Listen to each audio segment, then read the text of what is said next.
નમસ્કાર, શ્રી કેશવ કેળવણી ટ્રસ્ટ સંચાલિત શ્રી સરસ્વતી વિદ્યા મંદિર મહેમદાવાદથી હું ડૉક્ટર નીરવ શાહ. આપણે આજે ધોરણ 10ના વર્ષ 19-20ના ગણિત વિષયના પ્રકરણ 10 વર્તુળ એના કેટલાક મુદ્દા, થિયરીના મુદ્દા જે નવનીતમાં આપેલા છે, બુકમાં નથી, એનો આપણે અત્યારે અભ્યાસ કરીશું. આપણો મુદ્દો છે સમકેન્દ્રી વર્તુળ. આપણને ઉદાહરણમાં અને દાખલામાં બંનેમાં આ સમકેન્દ્રી વર્તુળની વાત આવી હતી. તો એ સમકેન્દ્રી વર્તુળ એટલે શું? તો concentric circles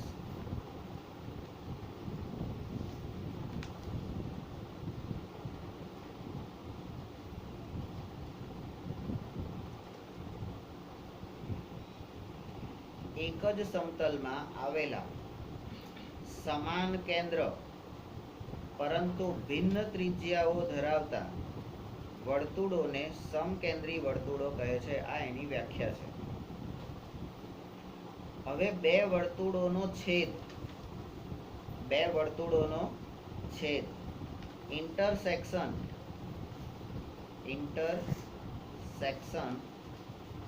of two circles.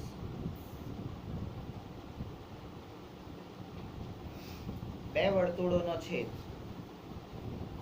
અહીંયા સમતલમાં આપેલા બે વર્તુળોની ત્રિજ્યાઓ R1 અને R2 હોય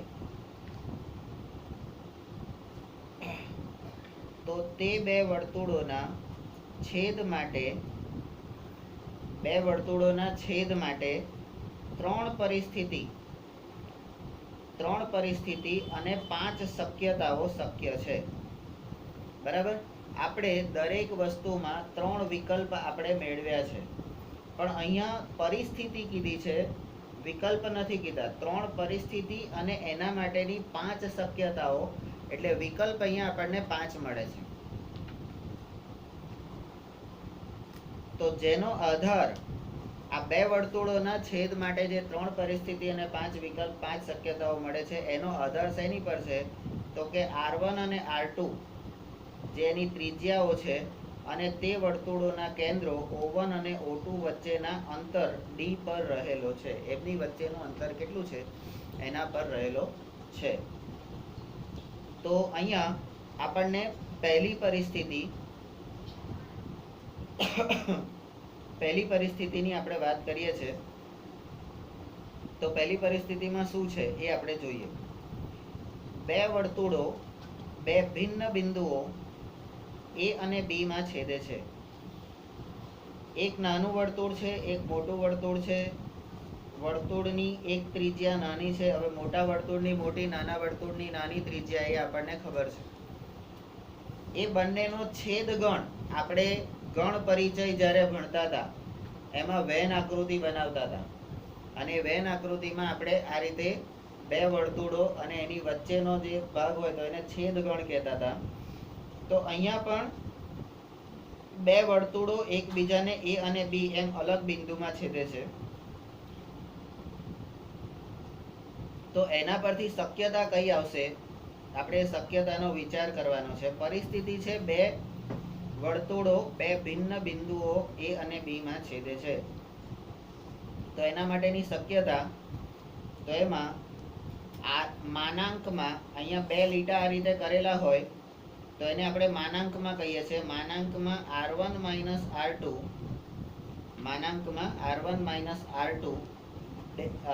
લેસ ધેન D. D એટલે ડિસ્ટન્સ, એ બંને વર્તુળના કેન્દ્રો વચ્ચેનું અંતર છે. અને લેસ ધેન R1 અને R2 નો સરવાળો. જ્યારે કોઈ પણ વસ્તુને માનાંકમાં મૂકીએ છીએ તો એનો જવાબ કદાચ ઋણ આવે તો પણ એ ધન થઈ જશે. આપણે માન એવા લોકોને જ આપીએ જેનામાં વધારે પડતા સારા ગુણ હોય, પોઝિટિવ વસ્તુ હોય, એને જ આપણે માન આપીએ. મારા જીવન કોઈ ના હાલે. બરાબર?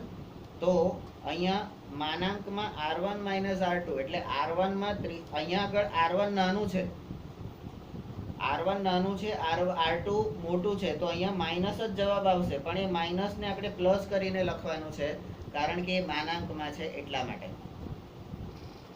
આપણા માટે બીજી પરિસ્થિતિ છે, બે વર્તુળો પરસ્પર બહારથી અથવા તો અંદરથી સ્પર્શે છે.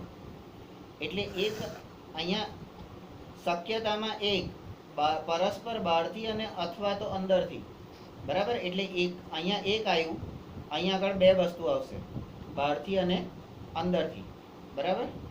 તો બહારથી અને અંદરથી સ્પર્શે, પણ એ એક જ બિંદુમાં છેદે છે.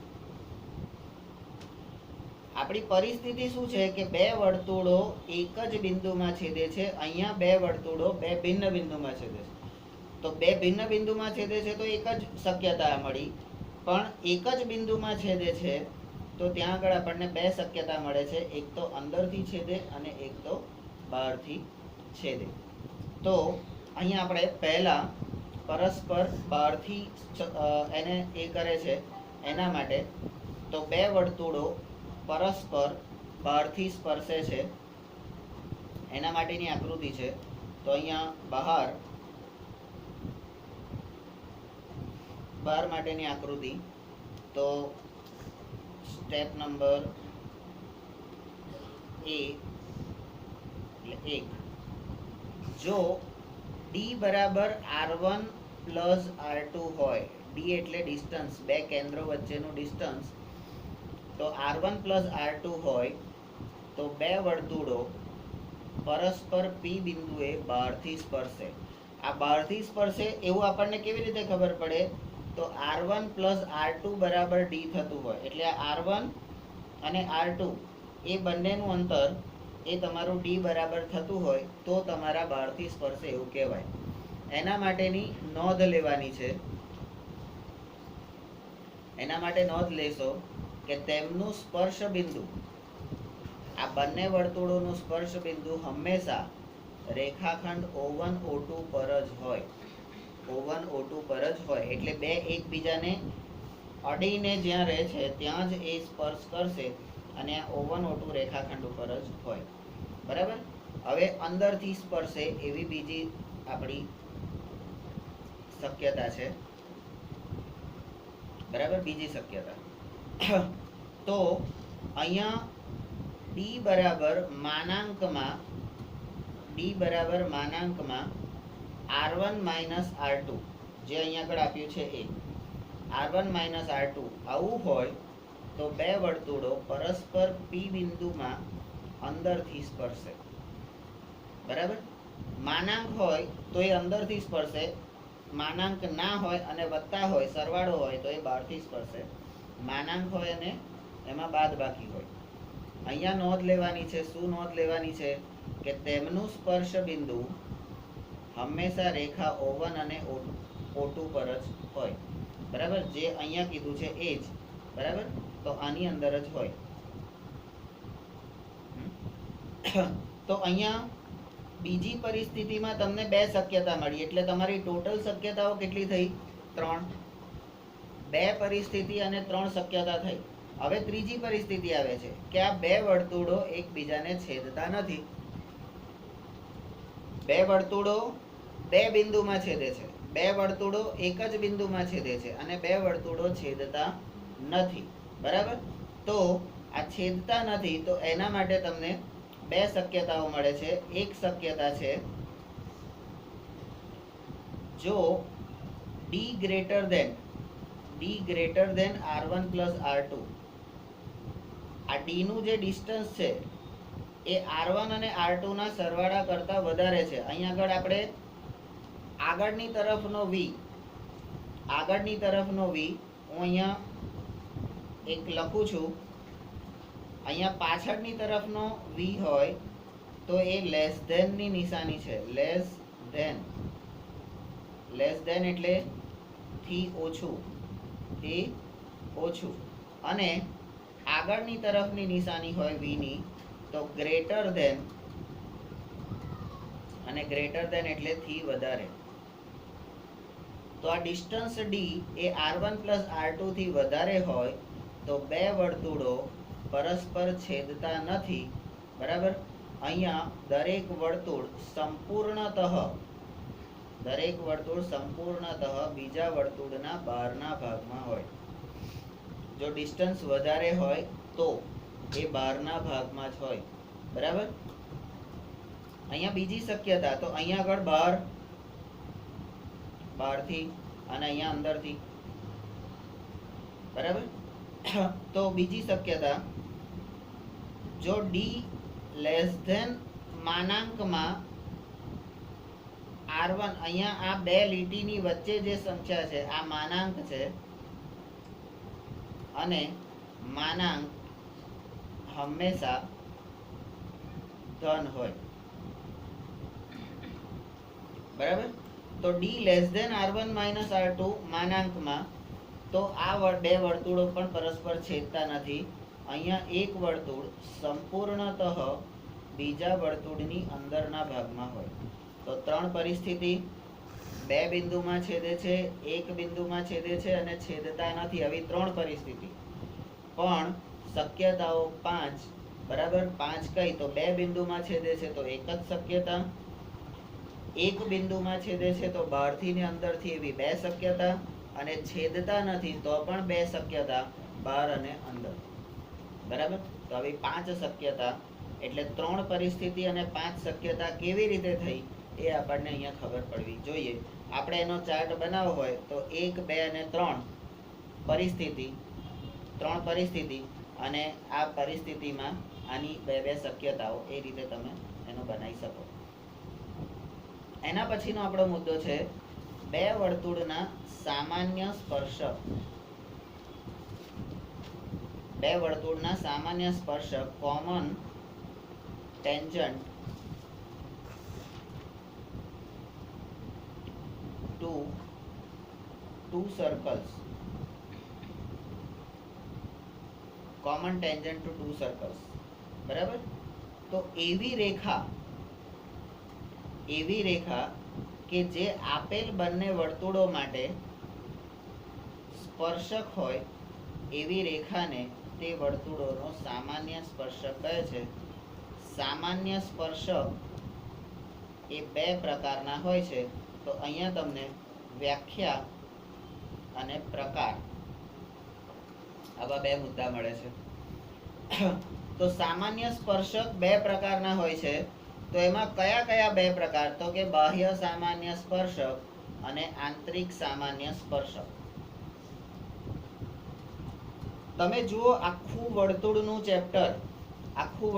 ચેપ્ટર તમે જુઓ પહેલાથી છેલ્લા સુધી. બિંદુની વાત આવી, વર્તુળના બિંદુની વાત આવી તો કે અંદરનું બિંદુ, બહારનું બિંદુ. સ્પર્શકની વાત આવી તો કે અંદરનો સ્પર્શક ને બહારથી સ્પર્શક. બરાબર. અને વર્તુળ પરનો સ્પર્શક. બરાબર.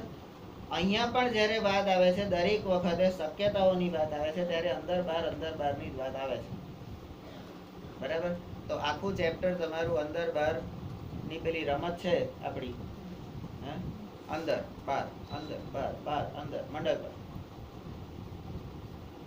તો મંડળ પર એટલે તો એ જ રમત જે આપણે શાખામાં રમીએ, બરાબર, એ જ રમત તમારે આખું ચેપ્ટર રમી જાય છે. એટલે આખા ચેપ્ટરમાં રમત રમવાની છે. બરાબર. આપણે એ રીતે યાદ રાખવાનું રહેશે. બાહ્ય સ્પર્શક, બાહ્ય સામાન્ય સ્પર્શક. પાછો સ્પર્શક એટલે કેવો? પાછો સામાન્ય સ્પર્શક એટલે જે 2 વર્તુળોનો કોમન સ્પર્શક હોય એવો. બરાબર. તો એની આકૃતિ અહીંયા તમને ખ્યાલ છે. જો 2 વર્તુળોના કેન્દ્રો તેમના સામાન્ય સ્પર્શકની એક જ બાજુએ આવેલા હોય, વર્તુળોના કેન્દ્રો એ સામાન્ય સ્પર્શકની એક જ બાજુએ આવેલા હોય, તો તેવા સ્પર્શકને બાહ્ય સામાન્ય સ્પર્શક કહે છે. આ કેન્દ્ર બંને સ્પર્શકોની વચ્ચે જ આવેલા છે. બંને સ્પર્શકોની વચ્ચે આવેલા છે એટલે એક જ બાજુએ આવેલા છે, અંદરની બાજુએ. સ્પર્શકોની અંદરની બાજુએ આવેલા છે એવું કહીએ. તો વર્તુળો જો અંદરની બાજુ હોય તો સ્પર્શક કેવા કહેવાય? બહાર. અને વર્તુળો બહાર હોય તો સ્પર્શક કેવા હોય? ક્રોસ, ચોપલી, ગુણાકાર. જુઓ અહીંયા જો બે વર્તુળોના કેન્દ્રો તેમના સામાન્ય સ્પર્શકની વિરુદ્ધ બાજુએ આવેલા હોય તો તે સામાન્ય સ્પર્શકને આંતરિક સામાન્ય સ્પર્શક કહેવામાં આવે છે. બાહ્ય અને આંતરિક. આકૃતિ જોતા જ તમને ખબર પડી જાય કે સ્પર્શકની બહારની સાઈડે એટલે સ્પર્શકો વચ્ચે છે અને વર્તુળો બહાર છે. બરાબર. હવે બીજો મુદ્દો છે બે વર્તુળોના સ્પર્શ બિંદુએ સામાન્ય સ્પર્શક. તો સામાન્ય સ્પર્શકનો આ ત્રીજો પ્રકાર ગણી શકાય. સામાન્ય સ્પર્શકનો આ ત્રીજો પ્રકાર ગણી શકાય. આંતરિક અને બાહ્ય અને સ્પર્શ બિંદુએ સામાન્ય સ્પર્શક એટલે કોમન. આપણે જેમ ત્રિકોણની 3 બાજુ હોય છે પણ એમાં વચ્ચે એક રેખાખંડ દોરીએ તો 2 ત્રિકોણ થાય, તો બંને ત્રિકોણ માટે એક સામાન્ય બાજુ હોય છે ને, તેવી રીતે અહીંયા આગળ પણ આપણે જોઈ શકીએ. હવે અહીંયા આકૃતિ પર તમને બે આકૃતિ બતાવી છે.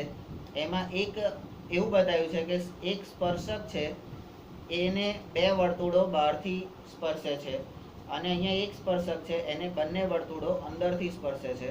તો આ બહાર માટે અને આ અંદર માટે. તો અંદર બહારની રમત ચાલુ પાછી. ફરીથી અંદર બહારની રમત. હા, ચલો જુઓ.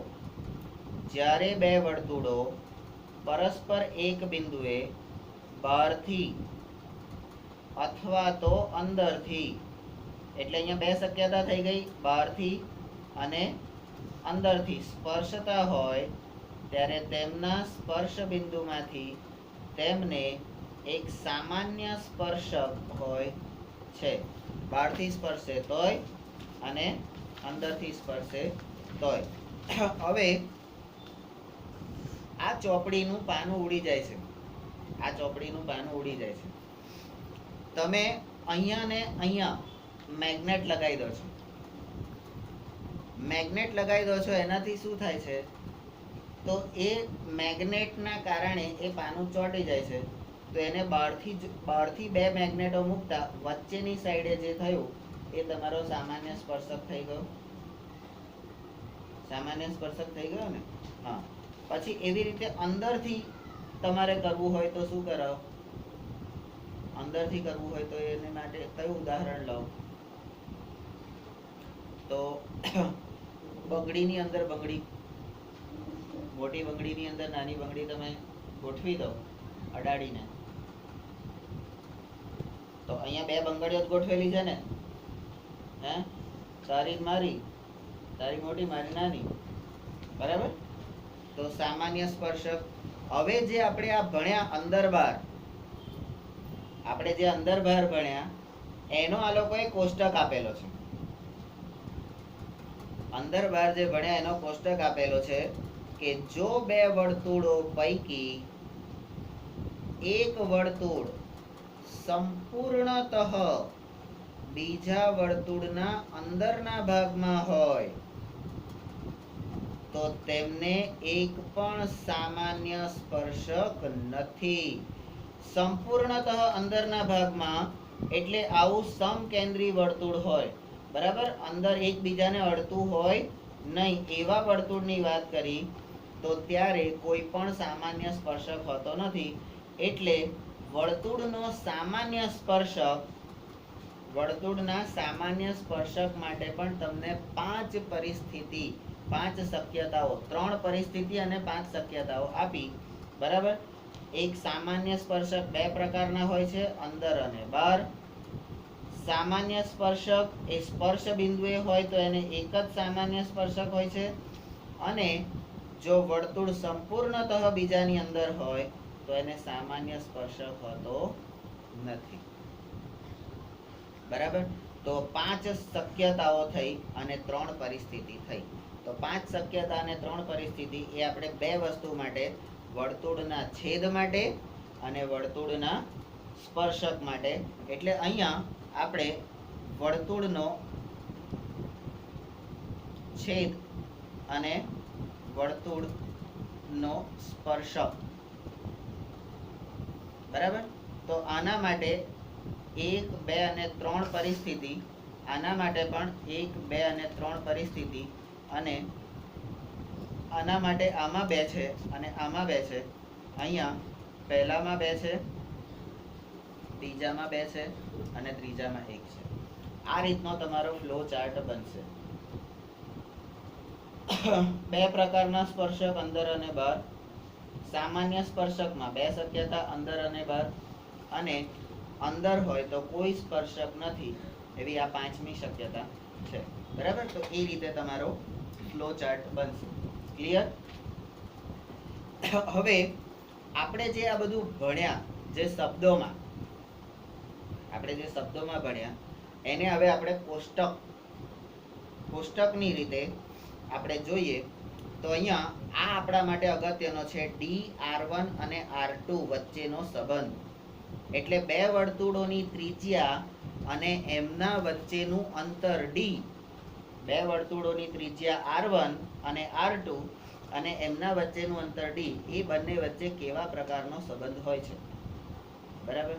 હવે તારો ને મારો સંબંધ કેવો? શું? એમ ગુરુ અને ફેમિલીનો, એમ શિષ્યનો, ગુરુ અને શિષ્યનો. બરાબર? હા. હવે તારો ને મારો સંબંધ કયો?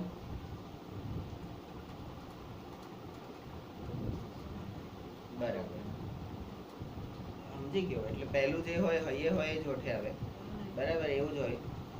તો અહીંયા DR1 અને R2 એટલે અહીંયા આગળ શું છે? આપણે ત્યાં સરસ્વતી વિદ્યા મંદિરનું એક સર્કલ છે. એ સર્કલ પર વર્તુળ પરના બિંદુઓ વધતા જાય.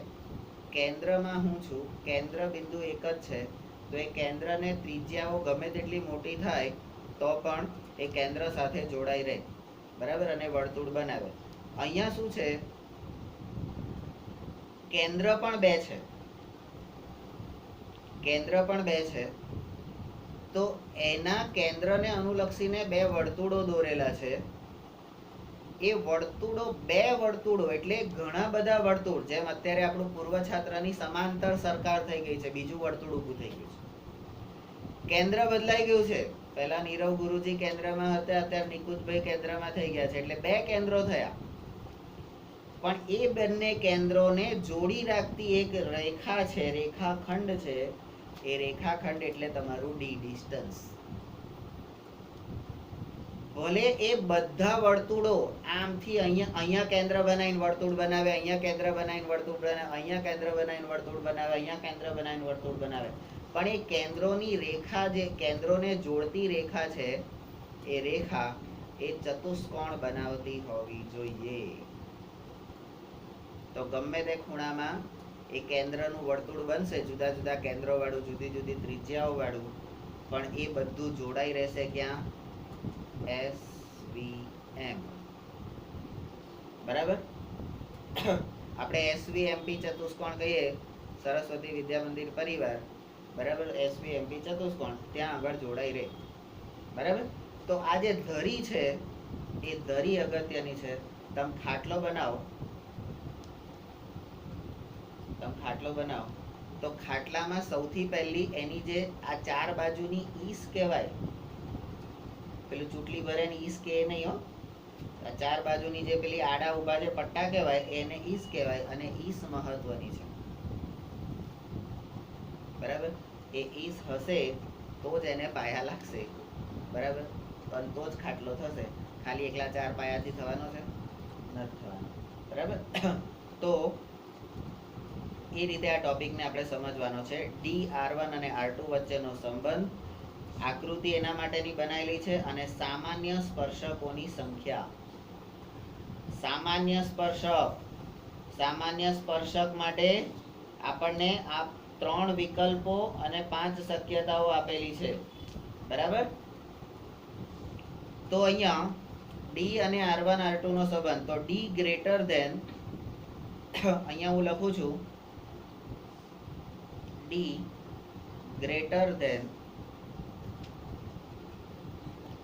R1 plus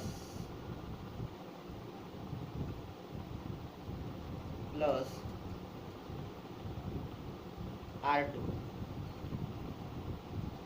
તો આ તમને કેવી રીતે દેખાય છે? D greater than R1 plus R2. તો આંતરિક સ્પર્શક અને બાહ્ય સ્પર્શક, આ તમારી બે શક્યતાઓ આંતરિક અને બાહ્ય સ્પર્શકની, બાહ્ય સામાન્ય અને આંતરિક સ્પર્શક. તો એ બંને બે બે મળે તો 2 + 2 એટલે અહીંયા હું અહીંયા લખું છું આંતરિક એના 2 અને બાહ્ય એના 2. તો કુલ આપણને કેટલા મળશે? 4 સ્પર્શક મળશે. આ તમને જોડકામાં પૂછી શકશે, ખાલી જગ્યામાં પૂછી શકશે. ખાલી આકૃતિ દોરીને એનું સૂત્ર સંબંધ શું છે એ પણ પૂછી શકશે, અને આ બાજુ સામાન્ય સ્પર્શકોની સંખ્યા પણ પૂછી શકશે, અને આ સૂત્ર અને સંખ્યા આપેલી હોય તો આકૃતિ કેવી રીતે બને એ પણ પૂછી શકશે. કોઈ પણ રીતે પૂછી શકે. બરાબર. બીજી શક્યતા છે D equal two R1 plus R2. બરાબર. તો D ઇક્વલ ટુ બંને સરખા હોય તો શું? તો સરખા હોય તો બાહ્ય સામાન્ય અને એક વચ્ચેનો, એટલે આ વચ્ચેનો એટલે કયો? ખાલી સામાન્ય સ્પર્શક, એક જ બિંદુ વાળો. કઈ ગયો? આર્યો સ્પર્શ બિંદુએ સ્પર્શક. આને આપણે શું કહીશું? સ્પર્શ બિંદુએ સ્પર્શક. તો એ કેટલા હોય? 1. તો એનો ટોટલ નંબર થયા 2 ને 1 3. ત્યાર પછી માનાંકમાં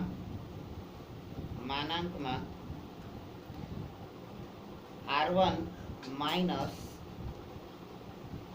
R2 less than D less than R1 plus R2. બરાબર. તો આ રીતેની શક્યતા. તો આ શક્યતા આપણને ક્યાં જોવા મળી હતી ભાઈ? બાહ્ય સ્પર્શકમાં જોવા મળી હતી. બાહ્ય સ્પર્શકમાં જ જોવા મળી હતી ને? હા. તો અહીંયા બાહ્ય સ્પર્શક. તો બાહ્ય કેટલા મળે? 2. તો વર્તુળ એટલે સ્પર્શકોની સંખ્યા 2. પછી કહે છે D ઇક્વલ ટુ માનાંકમાં R1 માઇનસ R2. બરાબર. તો બે વર્તુળો એકબીજાની અંદર હોય, અને એ એક જ બિંદુએ સ્પર્શેલા હોય, એટલે આ સ્પર્શક કયો? તો સામાન્ય એટલે સ્પર્શ બિંદુએ સ્પર્શક.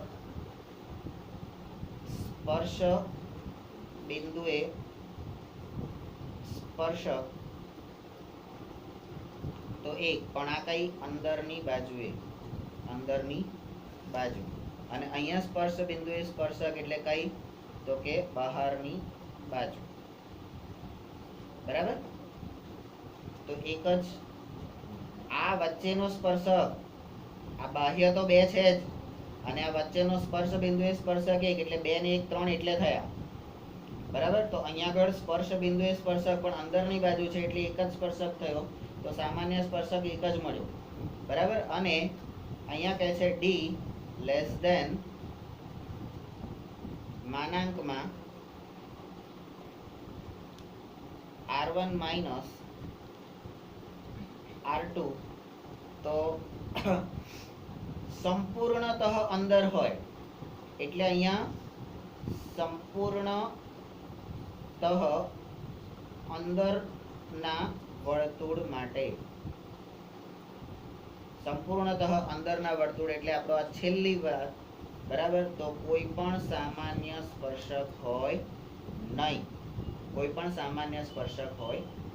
આ વસ્તુ આપણે ધ્યાનમાં. હવે આ વસ્તુને શીખવા માટે બે જુદી જુદી સાઈઝની બંગડીઓ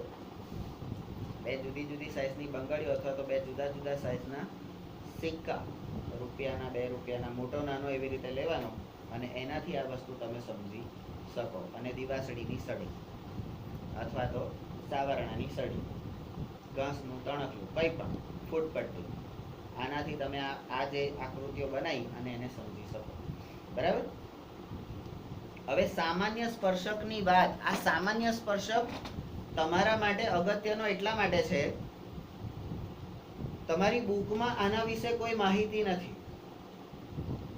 પણ નવનીતમાં આપેલી છે. ધેટ મીન્સ કે તમારા માટે અગત્યનું એટલા માટે કે આ સામાન્ય સ્પર્શકની વાત અત્યાર સુધીના ધોરણ 10ના વર્તુળના પ્રકરણમાં ક્યારેય નથી આવી. એટલે આ તમારા માટે એક નવો મુદ્દો છે અને એટલા માટે આપણે આ જોઈએ છે. હવે આ સામાન્ય સ્પર્શક અહીંયા પૂરો નથી થઈ જતો. અહીંયા વર્તુળોનો છેદ, વર્તુળનો સામાન્ય સ્પર્શક, સ્પર્શક ખરો પણ સામાન્ય સ્પર્શક, અને આ સામાન્ય સ્પર્શકનો ટોપિક અહીંયા પૂરો નથી થઈ જતો શક્યતાઓને ચાર્ટ માટે. હવે એ સ્પર્શકને આપણે આગળ સમજીએ છીએ. તો સામાન્ય સ્પર્શકની લંબાઈ, કોમન સ્પર્શક હોય એની લંબાઈ, લેન્થ ઓફ કોમન ટેન્જન્ટ. તો બે વર્તુળોના સામાન્ય સ્પર્શક જો વર્તુળોને એ અને બી બિંદુએ સ્પર્શતો હોય તો તે રેખાખંડ AB ને સામાન્ય સ્પર્શકની લંબાઈ કહે છે. એટલે આ થઈ સામાન્ય સ્પર્શકની લંબાઈની વ્યાખ્યા.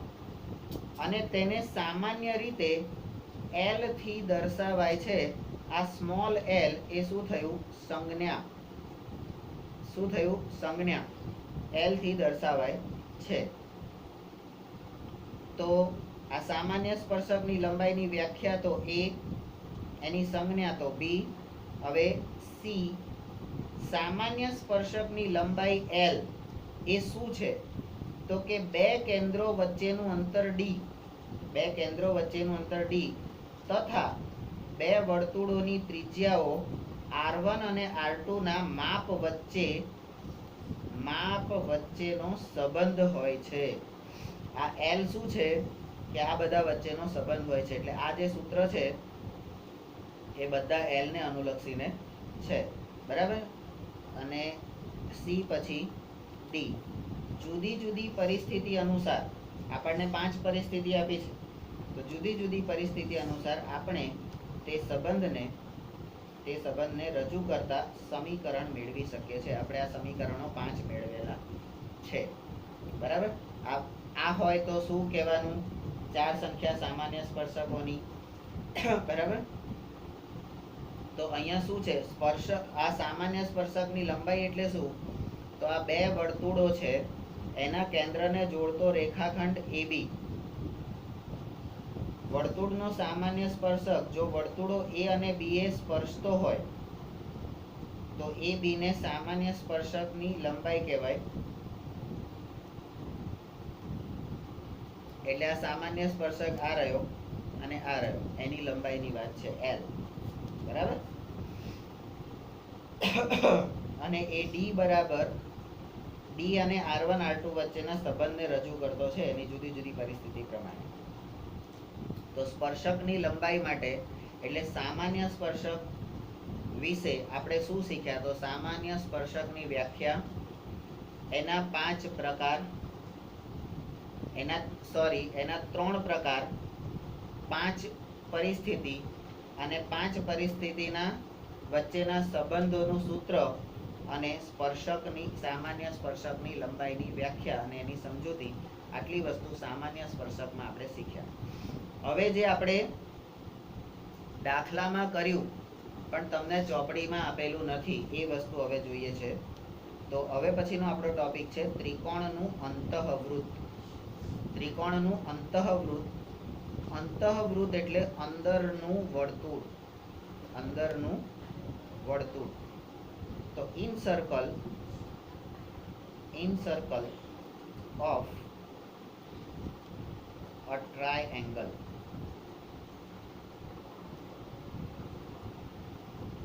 ત્રિકોણની અંદર સમાયેલા આ અંતઃવૃત્ત એટલે શું? તો ત્રિકોણની અંદર સમાયેલા હોય એને જ અંતઃવૃત્ત કહેવાય ને, બરાબર? તો અંદર સમાયેલા અને ત્રિકોણની ત્રણેય બાજુઓને સ્પર્શતા બે શક્યતાઓ, એક તો અંદર હોય અને ત્રણેય બાજુને સ્પર્શતું હોય તો જ એ વર્તુળને ત્રિકોણનું અંતઃવૃત્ત કહેવામાં આવે છે. ત્રિકોણની ત્રણેય બાજુને સ્પર્શતું, હમણાં આપણે છેલ્લો જે દાખલો ગણ્યો, બરાબર, એમાં ત્રિકોણની ત્રણેય બાજુને સ્પર્શતું એવું વર્તુળ આપણે જોયું, બરાબર. તો હવે એની આકૃતિ અહીંયા તમને આપેલી છે. તો અહીંયા વ્યાખ્યા, આકૃતિ, બરાબર. ત્યાર પછી આ ત્રિકોણના અંતઃવૃત્તને સંલગ્ન પદો, એના માટે બીજા પદો. તો નંબર એ, ત્રિકોણના અંતઃવૃત્તની ત્રિજ્યા અને કેન્દ્રને અનુક્રમે અંતઃ ત્રિજ્યા અને અંતઃ કેન્દ્ર કહેવામાં આવે છે. હવે આમાં તો એવી વાત કરી કે કલ્પનાના છોકરા અને કલ્પનાની છોકરીને અનુક્રમે કલ્પનાની બેબી અને કલ્પનાનો બાબો કહેવામાં આવે છે. આવી વાત કરી કે નહીં? હવે ત્રિકોણની અંદરનું વર્તુળ છે, તો એની અંદરનું જે કેન્દ્ર હોય તો એને અંતઃ કેન્દ્ર જ કહેવાય. અંદર છે તો અંતઃ જ કહેવાય ને. અને એની જે ત્રિજ્યા છે તો એને અંતઃ ત્રિજ્યા જ કહેવાય. બહાર હોય તો બાહ્ય ત્રિજ્યા કહેવાય, બાકી અંદર હોય તો અંદર જ કહેવાય ને, હે કે ના કહેવાય? તો એમાં આ લોકોએ શું નવું કીધું? પણ આ લોકોએ નવું કીધું, બરાબર, અને આપણે માનવું પડશે. ચલો, હવે પદો પછી સૂત્ર. આ અંતઃ ત્રિજ્યા અને અંતઃ કેન્દ્ર, તો અંતઃ ત્રિજ્યા માટેનું સૂત્ર. આ સૂત્ર શેનું છે? ત્રિકોણની અંતઃ ત્રિજ્યા માટેનું સૂત્ર. તો કાટકોણ ત્રિકોણ ABC માં જો બી ખૂણો કાટખૂણો હોય, આ શબ્દ બરાબર જોવાનો, બી કાટખૂણો હોય તો ત્રિકોણ ABC ની અંતઃ ત્રિજ્યા R બરાબર AB વત્તા BC. AB વત્તા BC એટલે પાસેની બાજુ માઇનસ કર્ણ, બરાબર. તો અહીંયા આપણે આને શબ્દોમાં લઈએ તો A બા વત્તા B બા ઓછા કર્ણ ભાગ્યા 2, આવું લઈ શકાય, બરાબર. હવે માનો કે અહીંયા આપણે ખૂણો બી કાટખૂણો છે, એની જગ્યાએ ખૂણો એ કાટખૂણો કરી દઈએ તો A, B અને C. તો શું થશે? તો આ એક બાજુ થઈ તો એ BC વત્તા AB અને ઓછા, એટલે અહીંયા BC અહીંયા આવશે, CA એટલે AC વત્તા AB ભાગ્યા એટલે ઓછા BC. એ રીતે, એટલે જે ખૂણો બદલાય એ પ્રમાણે તમારો ક્રમ પણ બદલાઈ જવો જોઈએ, બરાબર. તો આ શેનું સૂત્ર છે? ત્રિકોણની અંતઃ ત્રિજ્યા. ત્રિકોણની અંતઃ ત્રિજ્યાનું સામાન્ય શબ્દોમાં સૂત્ર A બા વત્તા B બા ઓછા કર્ણ ભાગ્યા 2, બરાબર. હવે આ ત્રિકોણના અંતઃવર્તુળ માટેનો વિભાગ અહીંયા પૂરો થઈ ગયો.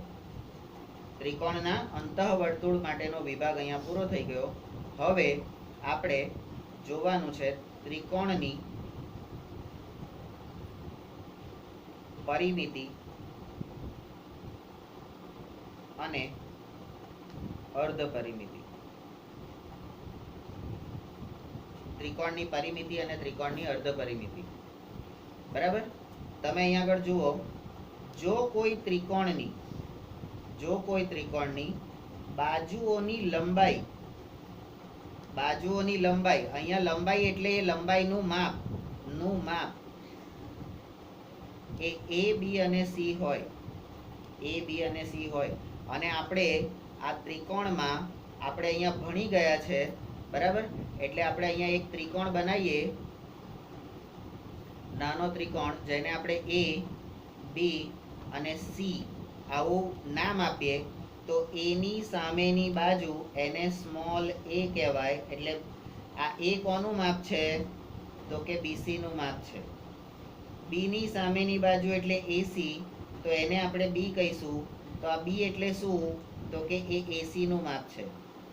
અને સી ની બાજુની, સી ની સામેની બાજુનું માપ સી, તો સી એ કોનું માપ છે? તો એ બી નું માપ છે. બરાબર? તો એ બી સી કોના માપ છે? આ કાયમ માટે મેં 9મા ધોરણમાં પણ કીધું હતું, 8મામાં પણ કીધું હતું કે આ કાયમ માટે આ એ કોનું માપ? તો કે બીસી નું. બી કોનું માપ? તો એસી નું. અને સી કોનું માપ? તો એ બી નું. બરાબર? એટલે જે બિંદુ હોય ત્રિકોણમાં, ઉપર બિંદુ હોય એ, તો એની સામેની બાજુ જે હોય બીસી, બરાબર, તો એનું માપ કેવું કહેવાય? એ, સ્મોલ એ. બી અહીંયા છે, તો બી ની સામેની બાજુ એટલે એસી, બરાબર?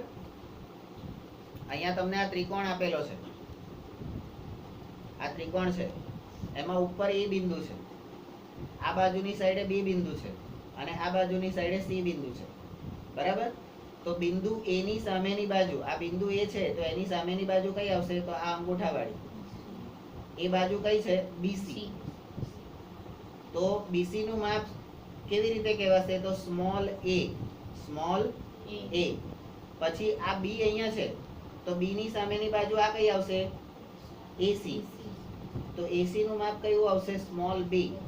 અને સી બિંદુ ક્યાં છે? તો આ બાજુ છે, તો સી બિંદુની સામેની બાજુ એટલે આ, તો એ બી બરાબર શું આવશે? સી. એ બી બરાબર સ્મોલ સી. આ વસ્તુ આપણે કાયમ માટે યાદ રાખવાની છે, બરાબર? અને આવું ક્યાંય સમજાયેલું હશે નહીં.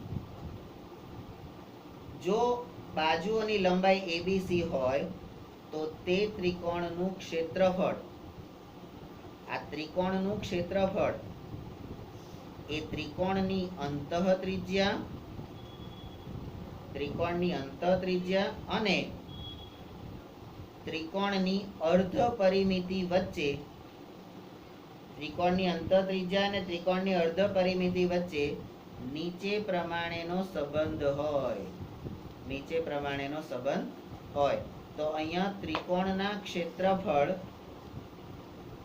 ત્રિકોણના ક્ષેત્રફળનું સાદું સૂત્ર, હેરોનનું સૂત્ર, અને હવે આ વર્તુળ સંબંધિત સૂત્ર એ પણ હવે આવ્યું, અંતઃત્રિજ્યાને અનુલક્ષીને. તો અહીંયા ત્રિકોણનું ક્ષેત્રફળ બરાબર 1/2 ગુણ્યા આર. હવે આર એટલે આપણો પાયો, આર એટલે આપણો પાયો, બરાબર? સોરી, આર એટલે પાયો નહીં, આર એટલે આપણો વેધ આવશે, વેધ ગુણ્યા એસ એટલે પાયો. કારણ કે આપણે આની અંદર વર્તુળ દોરીએ, આ ત્રિકોણની અંદર આમ વર્તુળ દોરીએ, તો એની જે ત્રિજ્યા છે એ ત્રિજ્યા શું થઈ જશે? એ વેધ થઈ જશે. આ ત્રિજ્યા શું થઈ જશે? વેધ થઈ જશે. અને આ પાયો છે, તો વેધ અને પાયો, બરાબર? તો ત્રિકોણનું ક્ષેત્રફળ અહીંયા અંતઃત્રિજ્યાને અનુલક્ષીને, આ શેને અનુલક્ષીને? અંતઃત્રિજ્યા ને આધારે. તો 1/2 RS, જ્યાં R એ ત્રિકોણની અંતઃત્રિજ્યા છે અને S એ ત્રિકોણની અર્ધ પરિમિતિ છે. તો ત્રિકોણની અર્ધ પરિમિતિ બરાબર A plus B plus C by 2, બરાબર?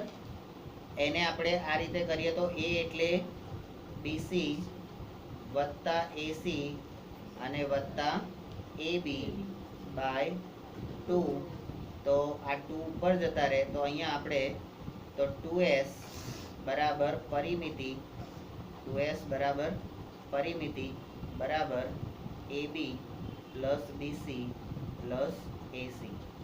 આ કોની પરિમિતિ? ત્રિકોણની. તો ત્રિકોણની પરિમિતિનું સૂત્ર પણ આપણે અહીંયા આગળ સામાન્ય રીતે લખી દીધું, જે આપણને આપેલું નથી, પણ આપણે આપણી રીતે લખી દીધું. તો ત્રિકોણની પરિમિતિ ને અર્ધ પરિમિતિનો આ ટોપિક પૂરો થયો. હવે આપણો છે છેદિકાના ખંડોનો ગુણાકાર. જે રેખા વર્તુળને, આપણે તો અત્યારે વર્તુળનું ચેપ્ટર ભણીએ છીએ, એટલે જે રેખા વર્તુળને જેટલા બિંદુમાં છેદે અને છેદ્યા પછી એના જે ખંડ, ખંડ એટલે ભાગ થાય, એ ભાગનો ગુણાકાર કરવાનો છે. કેમ કરવાનો એ આગળ તમારે ઉપયોગમાં આવશે એટલે ખબર પડશે. આપણે જે પાછળના 10.3 અને 10.4 જે કરવાના છે ને અગત્યના બીજા, બરાબર, એમાં એ ખબર પડશે. તો અહીંયા પ્રોડક્ટ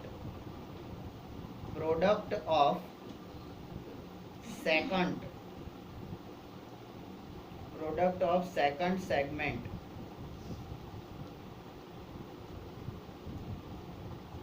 વર્તુળનો સ્પર્શક હોય તો એને ટેન્જન્ટ કહેવાય, ટેન થીટા, અને વર્તુળની છેદિકા હોય અને એનો ભાગ હોય તો એને સેક થીટા એટલે સેકન્ડ કહેવામાં આવે છે. બરાબર. તો અહીંયા વર્તુળના ખંડોનો ગુણાકાર. અહીંયા એક વર્તુળ આપેલું છે ઓ કેન્દ્ર વાળું, બહારના બિંદુ P માંથી એની અંદરની સાઈડે, એટલે સ્પર્શક નથી દોરેલા, છેદિકાઓ દોરેલી છે, બે છેદિકાઓ દોરેલી છે, અને એ છેદિકાઓ A અને B અને C અને D એવા બે ભાગ વર્તુળના બનાવે છે. ચલો,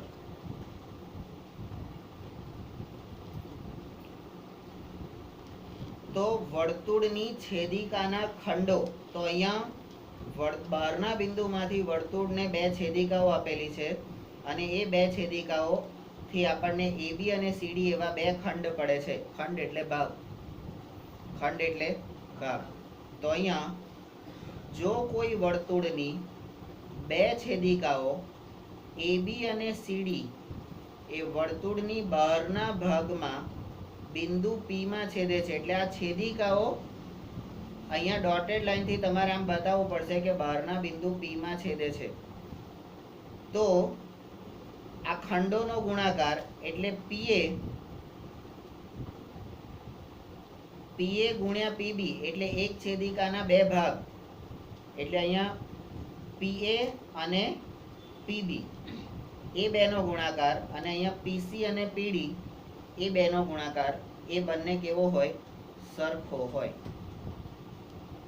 એટલે અહીંયા આગળ આપણે શબ્દોમાં લઈએ તો છેદિકાના ખંડોનો ગુણાકાર એ સમાન હોય. બરાબર, આવું આપણે એને કહી શકાય. હા, આ બધું તમારે એટલા માટે ભણવાનું છે કે તમને આ વખતે નવી પેપર સ્ટાઇલમાં એ લોકો પ્રશ્ન, ખાલી જગ્યા, જોડકા, કોઈ પણ રીતે વિકલ્પ એવા કોઈ પણ રીતે પૂછી શકે. ખાલી આકૃતિ આપીને કે આમાં શું કહેવા માંગે છે, તો પણ તમારે એની તૈયારી કરવાની છે. ક્લિયર? આપણે એક પણ બાજુથી, ભલે એને જે પૂછવું હોય પૂછે, આપણે એક પણ બાજુથી પાછું પડવાનું નથી. બરાબર. હવે સામાન્ય સ્પર્શક, વર્તુળના કેન્દ્ર અને બે કેન્દ્રોને જોડતું અંતર અને બે ત્રિજ્યાઓ વચ્ચેનો સંબંધ, ત્રિકોણનું અંતઃવૃત્ત, અંતઃ ત્રિજ્યા અને અંતઃ કેન્દ્ર વચ્ચેનો સંબંધ, અંતઃ ત્રિજ્યાને અનુલક્ષીને ત્રિકોણના ક્ષેત્રફળનો એ સંબંધ. આ બધા સંબંધો આપણે જોયા અને બધાની જોડે આપણે સંબંધો બાંધ્યા. તો આ છેદિકા કહે છે મારો શું વાંક? છેદિકા એવું કહે કે મારો શું વાંક? તમે સ્પર્શક જે તમને અડીને ઊભો હોય એની જોડે તમે સંબંધ બાંધો. હે, જે તમને ઉપરથી અડતો હોય, નીચેથી અડતો હોય, આજુબાજુમાંથી અડતો હોય, એ બધા જોડે તમે સંબંધ બાંધ્યો. બરાબર. તો મેં તમને છેદી કાઢ્યા, મેં તમને ચીરી કાઢ્યા, કાપી કાઢ્યા, તો આપણો કોઈક સંબંધ તો હોય જ ને. હે, અલ્યા પેલું દિલમાં કાણું પાડે, પેલું આમ તીર મારીને આમથી આમ આર પાર ઉતાર નાખે છેદક, તો એની જોડે આપણે સંબંધ તો કરીએ જ છે ને. એની જોડે તો પાક્કો સંબંધ થાય પાછો. હે, તો અહીંયા આ છેદિકા અને સ્પર્શકનો સંબંધ. હવે તમે જુઓ શબ્દો જ તમને નર અને માદા વાળા આપેલા છે. છેદિકા એટલે સ્ત્રીલિંગ અને સ્પર્શક એટલે પુલ્લિંગ. બે એકબીજાને કાપી નાખે, ચીરી નાખે, વળી નાખે અને તોય પાછો એકબીજાનો સંબંધ હોય તો અહીંયા સેકન્ડ અને ટેન્જન્ટ રિલેશન. ત્રિકોણમિતિની ભાષામાં આને કહેવાશે સેક થીટા અને ટેન થીટા વચ્ચેનો સંબંધ. સેક થીટા અને ટેન થીટા વચ્ચેનો સંબંધ.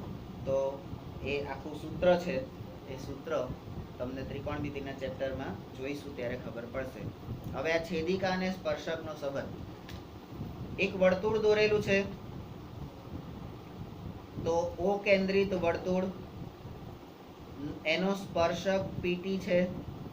આ પીટી નું સ્પર્શ બિંદુ ટી છે તથા પી માંથી પસાર થતી છેદિકા એ વર્તુળને, એટલે અહીંયા સ્પર્શક પીટી અને છેદિકા એ વર્તુળને બિંદુઓ એ અને બી માં છેદે છે. તો એના માટેનો સંબંધ દર્શાવતું સૂત્ર આ પીટી નો વર્ગ બરાબર પીએ ગુણ્યા પીબી. પીએ ગુણ્યા પીબી બરાબર કે નહીં?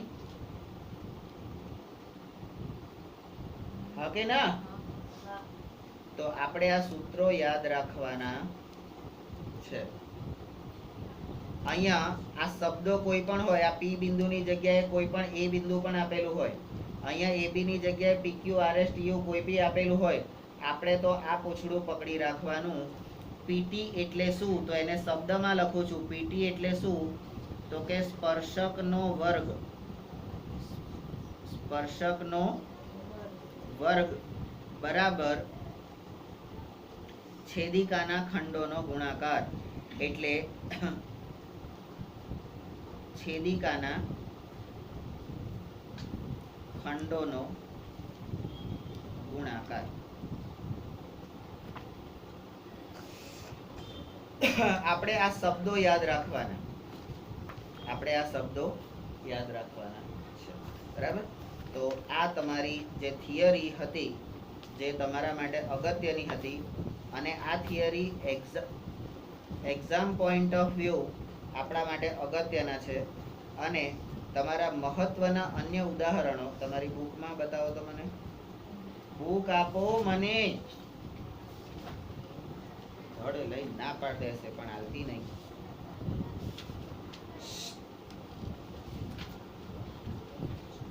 તો બુકની અંદર આ વસ્તુ છે નહીં. બરાબર? તો પણ આપણે આ ભણ્યા એનું કારણ છે કે આપણે 8 માંથી 8 માર્ક રોકડા લેવાના છે.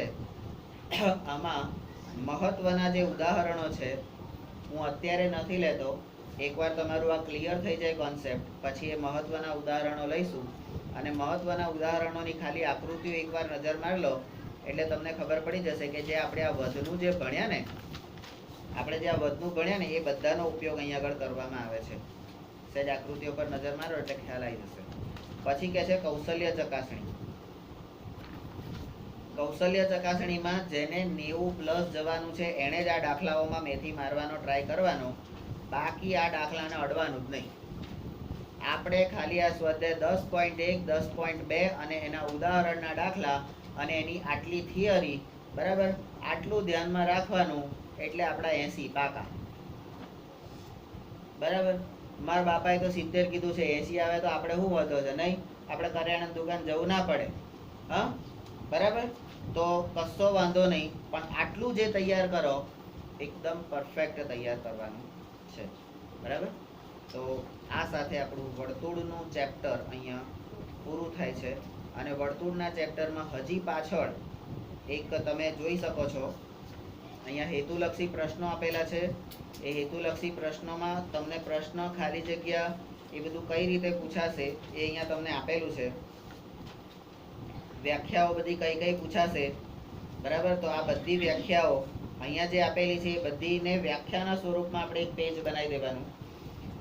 બરાબર. આ ખરા ખોટા તમને આપેલા છે. અહીંયા વિષય, વસ્તુ, પરિણામો અને સૂત્રો. તો આ જે તમારો વસ્તુનો સારાંશ છે જે આપણી બુકમાં આપેલો છે. પ્રમેય વિભાગ જે છે એ પ્રમેય વિભાગમાં આપણને આ પ્રમેય 10.1 અને 10.2 આ બે પ્રમેયો જે આપણને પૂછાવાના જ છે, નક્કી પૂછાવાના છે, બરાબર. અને એ બેમાંથી કોઈ પણ એક પ્રમેય એ આપણને 4 માર્કમાં પૂછાવાનો છે. આ બેમાંથી એક. તો આટલું કરીને 4 માર્ક મળતા હોય તેમાં તમારા બાપાનું નાઈ જાય કશું તો કરવું જોઈએ. આ પ્રકરણ આખું 8 માર્કનું છે, એકદમ નાનું છે પણ તો પણ અગત્યનું છે. અગત્યનું કેમ છે હવે તમને ખબર પડી ગઈ હશે કેમ અગત્યનું છે, બરાબર છે. તો એ વસ્તુ આપણે ધ્યાનમાં રાખીને આગળ વધવાનું છે, બરાબર. હવે પછીનું આપણું ગણિતનું જે ચેપ્ટર હશે એ પેલું બુક લાવો તો.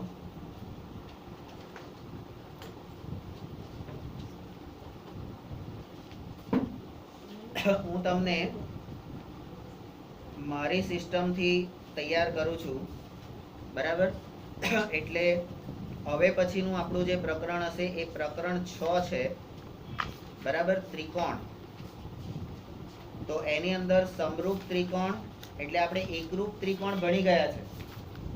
બે લીટીને અળસિયું એ ભણી ગયા છે. હવે ખાલી બે લીટી કાઢી નાખીને એકલું અળસિયું રહે તો એના વિશેની માહિતી અને એના માટેનો પાયથાગોરસનો પ્રમેય અને ત્રિકોણની સમરૂપતાનો પ્રમેય એટલે હરિદીદીનો પ્રમેય. બે ત્રિકોણોની સમરૂપતાનો પ્રમેય એટલે હરિદીદીનો પ્રમેય, જેને આપણે થેલ્સનો પ્રમેય કહીએ છીએ. એ જે પ્રમેય છે એ બે પ્રમેય અને 2 કે 3 પ્રમેય છે. ત્રિકોણનો પાયથાગોરસનો પ્રતિપ્રમેય અને એપોલોનિયસનો પ્રમેય. એટલે તમને જે 5 કે 6 એટલે 7 પ્રમેય હોય છે એ 7 પ્રમેય જે તમારે આખી બુકમાંથી તૈયાર કરવાના છે એ 7 પ્રમેય, એ 7 જ પ્રમેય તૈયાર કરવાથી તમને 9 માર્ક મળે છે. ખાલી પ્રમેય તૈયાર કરવાથી તમને 9 માર્ક મળે છે. અને એ પ્રમેયનો જો ઉપયોગ કરતા આવડ્યો તો તમને રચના આવડી જાય એટલે રચનાના બીજા 5 માર્ક, તો 14 માર્ક. 7 પ્રમેય તૈયાર કરીને 14 માર્ક મેળવી શકાય છે. 80 માંથી 14 આવી ગયા, બાકી કેટલા રહ્યા? 80 માંથી 14 આવી ગયા, બાકી કેટલા રહ્યા? 14 રહ્યા. 76 રહ્યા. 76 રહ્યા ના 66 રહ્યા. તમારું 80 માર્કનું પેપર હોય એટલે તમારે પાસ થવા માટે 28 માર્ક લાવવાના રહે, બરાબર. તો 28 માર્ક લાવવાના હતા, એમાંથી 14 તો આવી ગયા. 14 દુ 28, બીજા 14 નહીં આવે. એટલે આ આવશે જ નહીં. આ બહુપદી આવડશે, દ્વિચલ આવડશે. આ 6 માર્કના, બહુપદી 6 માર્કનું, દ્વિચલ 8 માર્કનું, બરાબર. તો એ બધામાંથી માર્ક નહીં આવે. આપણે કંઈ પાસ થવાનું છે, ખાલી 28 લાવવાના છે. તો આપણે 80 માંથી 5-10 જ આગા પાછા થાય. આમ તો 80 થી 80 આવે એવો પ્રયત્ન કરવાનો, પણ 5-10 આગા પાછા થાય એટલે સુધીની તો તૈયારી કરવાની જ છે. અને જેને એવું લાગે ચેપ્ટરો જેમ જેમ ચાલતા જશે એમ જેને એવું લાગે કે આપણે આટલું કરી શકીશું આખા વર્ષ દરમિયાન, આનાથી વધારે આપણે નહીં જ કરી શકીએ, તો જેટલું કરો. આ 15 ચેપ્ટર છે એ 15 માંથી તમે 10 ચેપ્ટર એવા કરો દાદાગીરીથી કે 10 ચેપ્ટરમાંથી કશું બી પૂછાય તો બાપની ભોંય જલીને આપણે લખી શકીએ. એવી રીતે તમારે તૈયારી કરવાની છે. તો હવે પછીનું આપણું ચેપ્ટર ગણિતમાં હશે એ ત્રિકોણ. એમાં સમરૂપતા. સમરૂપતાની અંદર આપણે ખબર છે કે એની નિશાની છે અળસિયું. અને સમરૂપતા માટે આપણે સામાન્ય ભાષામાં બધાને ખબર છે કે સમરૂપતા એટલે શું. તો આપણને ખબર છે પાસપોર્ટ સાઇઝનો ફોટો અને પોસ્ટકાર્ડ સાઇઝનો ફોટો, બરાબર. એક જ આકૃતિના બે જુદા જુદા કદ, બાકી બીજું બધું એનું એ જ હોય. પાસપોર્ટ સાઇઝની કોપી હોય તો આ કંઈ બદલાઈ જવાની છે, અને પોસ્ટકાર્ડ સાઇઝની હોય તોય બદલાઈ જવાની. એનું નાક મોટું થઈ જાય એવું કશું થવાનું છે, બરાબર. તો એવું કશું થતું આકાર બદલાતો નથી, આકાર રૂપ રંગ કશું બદલાતું નથી, ખાલી કદ બદલાય છે, તો એને સમરૂપ આકૃતિઓ કહે છે. તો એ ચેપ્ટર હવે આપણે લઈશું. એટલે આપણે માર્કની રીતે, મહત્વની રીતે, એ બધી રીતે આપણે એને તૈયાર કરવાનું રહેશે.